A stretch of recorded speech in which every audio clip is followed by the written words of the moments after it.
Today, we continue with my talk series, The Book of Love. But today, we're going to go and we're going to talk about self-love. And if you recall last week, and if you haven't talked about last week, I want you to know that last week we talked about what is love. So I thought maybe just a quick refresher, just a very fast refresher about that is that for me, love is the state of total acceptance. You see, I believe that love and acceptance are interchangeable. So that when I look at you and I say I love you, I'm simply saying I accept you as you are. All of you. Not part of you, but all of you. Physically, mentally, emotionally, and spiritually. I accept all of you. So when you look at it that way, love is what? It's the act of accepting. In everything you look at, it's the act of accepting. And we talked about the difference last week between liking and lusting and loving. I understand there's 3 L's there. And sometimes we get confused and we think lust is love. We think like is love, or we think like and lust is love. And we forget about total acceptance. Total acceptance is perfect love. The others are ego-driven, based in judgment. And we've all come to understand that love and judgment cannot coexist. They're opposite of each other. So when we know that, it just makes life so much easier for us. And so what I've come to understand, before we get really deep into self-love, I want to share with you this idea. And this is my number one spiritual practice. This is the number one thing we teach at Agape, and that is meditation. And the reason we teach meditation is because meditation frees us from the attachment to our body, our mind, and it is the ultimate act of self-love. Because it frees us. When we become unattached, we become non-judgmental. When we become non-judgmental, it's pure love. We're seeing life through the eyes of the divine. So when we look at self-love, the thing I want to understand even more every moment of every day is that self-love is to consciously know who we are. It's to know that we're more than this body, we're more than this mind, but we're actually in a point of consciousness with an infinite point of consciousness. We're a child of God. We're an individualization of that which created all things. But we're also here with a human body and a mind, and there's something about who we are that is desiring to experience itself. So to self-love, we must first define who we are, and then we must let go of the opinions of what others think we should be. So I invite you to look at yourself and ask the question, are you being the person you want to be? Or are you being the person your mom and dad want you to be? Are you being the person your friends want you to be? Are you being the person your partner wants you to be? Are you being the person your church wants you to be? Are you being the person your children want you to be? Or are you being the person you want to be? It takes time to develop who it is you want to be, because most of the time we've not been taught to think like that. We've been taught to focus on what others want us to be. From the time we came out of our mother's womb, our mom and dad have had an opinion about who we should be. And we have been programmed. And remember, the first 7 years of our lives, our brains are in theta state. Theta state is a state of hypnosis. So whatever was put in front of us, suggested to us, we blindly accepted. And that became the foundation for everything else that we started to experience from that point forward. What I'm suggesting is that if it's today is the first day, that's great. If it was yesterday, that's great. If it was 5 years ago, that's great. But we must take back our power. And we must learn to control for ourselves. And that's the key. You see, it is through self-love, and only through self-love, that we can begin to live authentically. And by authentic, I mean being our real self. And once you become your real self, you understand that it is only when we are authentic that we can love ourselves and we can let others love us for who we are. But you see, if we're not authentic, if we're not being our real self, how can we accept ourselves? Because we're trying to be something other than ourselves. We don't even believe that we're enough because we're trying to be something different than who we are. In this moment, this is Lee. As you see him right now, this is Lee. I'm being me to the best of my ability. Will I be this Lee tomorrow? No, I'll probably change a little bit. But this Lee right now that you're seeing is Lee. I put that out there and I accept him as I am right here, right now. And because I've done that, I'm giving you the opportunity to see me as I am and to accept me as I am. Physically, you see what I look like. Mentally, you can hear what I'm saying. You can form opinions about where I'm at mentally. What am I talking about? Am I in integrity? Am I authentic? But most importantly, you can accept whatever you see, hear, feel, sense. Now you're in love with Lee. And now together we can be in love with each other by doing that same thing. You see, it's so beautiful because self-love is to accept without judgment where we are, and in so being able to be fully present in this moment. And isn't that where everything exists, in the now?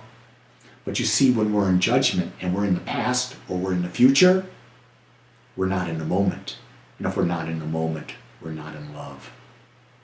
Self-love is always seeking to experience an ever-expanding sense of fulfillment. What I've come to understand is that all we care about of coming into this body is to be able to give and receive love and to be fulfilled. And to be fulfilled, it's about ever expanding because we are part of the infinite consciousness. And as such, we are never stagnant. We're always seeking to express and to experience more.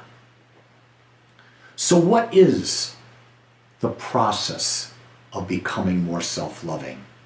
I thought you'd want to know that because this is the single most important thing that we do. Working on self is the beginning point of all love. It is the realization point. So here's what it is.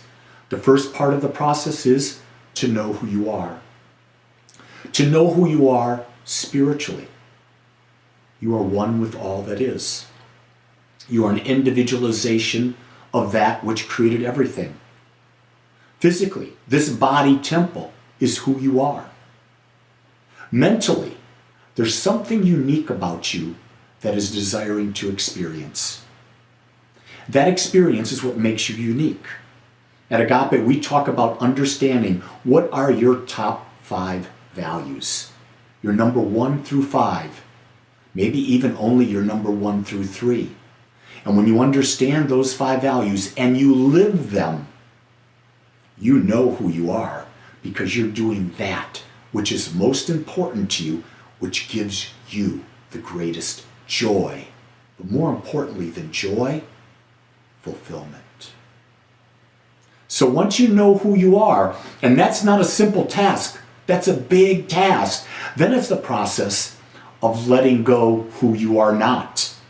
Letting go of the opinions of others and what they want you to be. Now I'm going to warn you, when you start letting go of who you're not and you stop pleasing others, guess what? They may not like it. They may not like you because they haven't figured out that love is not. It is not continuing. No, I've got that wrong. It's not contingent. That's the word I wanted. Love is not contingent. It is fully accepting. And once you let go of who you're not, now you've got to love who you are. You've got to accept yourself as you are right here, right now, in your fullness, every moment of every day, and live it. And then once you've accepted who you are, your job now is to love your purpose, your reason and how you're expressing yourself in life. What are you bringing to life? What are you creating in life? Who are you creating with? You are bringing that in and you just love your purpose. You can't wait to get up every day to do what you do because it's who you are. You see, it goes back to that again, doesn't it? Number one step, know who you are. Then let go of everything you're not. And then love who you are. And then love your purpose because it's who you are. And when you love your purpose, then you can love what you do. You're not doing things because you're obligated. You're not doing things because you don't want to. You're doing them because you love to do them. Because they serve you. And when they serve you, they also serve others. Once you've done that, now we can move out and we can begin to love who we are doing it with. You see, until we become authentic, until we become real, how can you love doing something with someone when you don't even love yourself? But when you love yourself, you can love doing it with others. I love doing things with my wife, with my sons, with my friend Naranjan, with my friend Marcia and Larry, with other friends that are in my life. I love doing things with them. Because with them, I'm always being Lee. And they are always being them. And it's fun. It's absolute fun to be with them. And you see, one of the things about love is always expanding. So the next step of the process is to love who are you becoming. My number one value in life, my number one, not my number two, number three, is to become more aware. So if I'm becoming more aware in every moment, I have to always be free to let go of who I was and embrace who I now am and love who I'm becoming. See, the more you become, the clearer the picture of who you are is. And that's a magnificent thing. So when you start painting this portrait of yourself, it's one thing. But the more aware you become, you start painting some fine differences in that picture. And so you've got to love who you become. I was not this Lee when I was 21, 22 years of age. But this Lee in front of you now is truly as much of an authentic expression of God as I can be, that I'm aware of.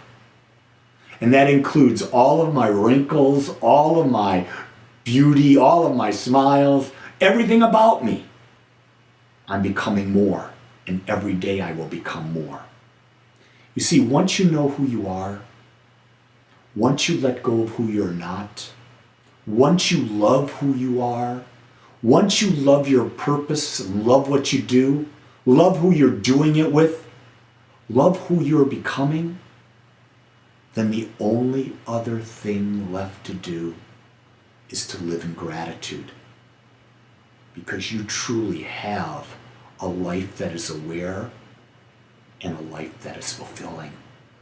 And there is nothing better than that. You see, I believe our purpose is to create and experience a life of love and fulfillment. The key thing is, you've got to figure out what that is, and you've got to live it. And no one else can do it for you. People can support you on your journey, and that's what we do at Agape. But we can't do the work for you. It's an inner burning from within that cannot wait to express itself, that's desiring to be made known in every moment. It never leaves you. The desire to know who you are, to define what turns you on, to live from that, to experience love like it's never been felt before, and to feel fulfilled. When you're on your deathbed and you're being asked by whatever, two questions. Were you loving? And were you fulfilled? And you can say yes, you've truly lived the most magnificent life. What I believe is that everything begins and ends with self-love. I want to thank you for joining us today. I'm so grateful that you took your time to watch or listen to this message. If you found this message beneficial, I would ask that you go to our website, agapecsl.com. Once there, click on the donate button and experience the joy of conscious and purposeful giving. Or if you would like, text your gift by simply dialing 972-532-6976. It is through your gifts that we are able to bring this message to you in the world. I would ask that if you like this message, to please subscribe to my YouTube channel under my name, Lee Wolak. Again, I want to thank you for joining me in the Agape community as we learn how to better self-love through conscious living.